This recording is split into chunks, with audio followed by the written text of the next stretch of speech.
new leopard gecko about 2 months ago now, maybe 6 weeks ago, and I've been wanting to make a video about her. Her name is Evie.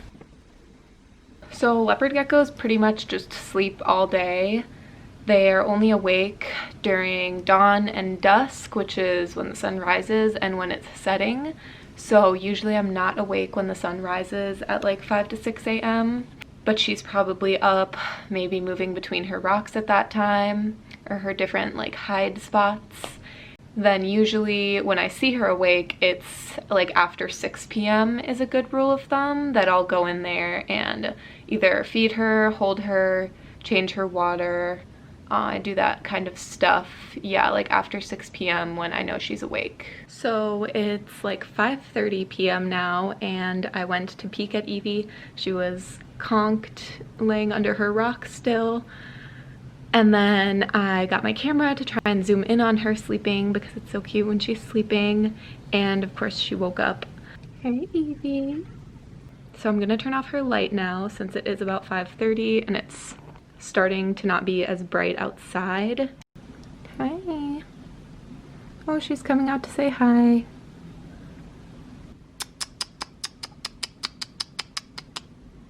I usually make that noise right before I'm about to open her lid just so that she knows it's me.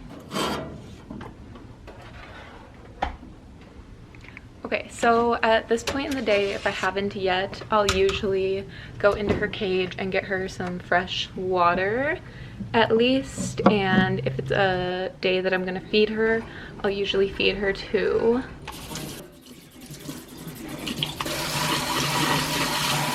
You do want to give your gecko filtered water because reptiles can get sick from water if it's not filtered.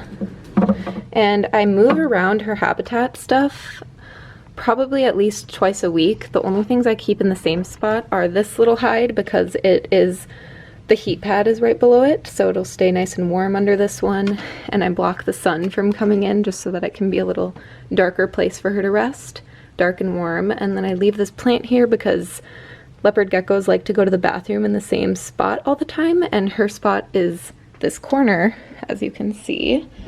So if there's poop or pee in there, I'll usually clean it out right whenever I notice it. And yeah, I just leave this plant here because she always goes to the bathroom there. But the rest of the tank, I will like move around this stuff. Like when I feed her, a lot of the time I'll move it around just so that she's not always living in the same little environment. I actually already fed her the past 2 days, so usually one day I'll give her a lot of food, like 7 to 10 insects, and then the following day I'll give her just a couple, maybe 3 or 4 max, and then I'll go a day, sometimes 2, without feeding her before I do the feeding days again.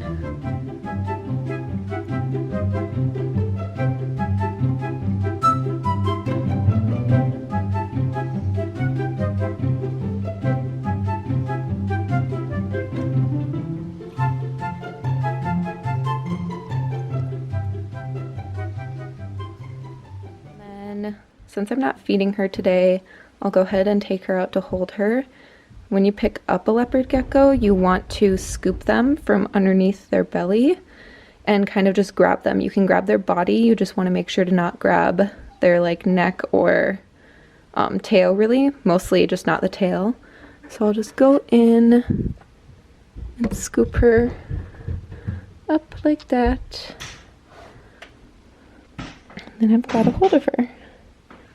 So when you hold them, you'll see they'll try and crawl off of your hands. So you always want to have a hand in front of where they're going to crawl because they'll just keep crawling forward.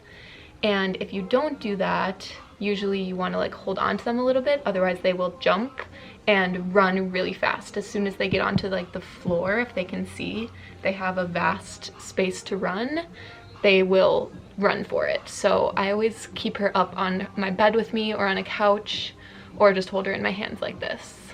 Sometimes I'll set her in plants like this, but usually she tries to crawl out. She likes when her tummy gets petted sometimes. Actually, I don't know if she likes it, but she doesn't react.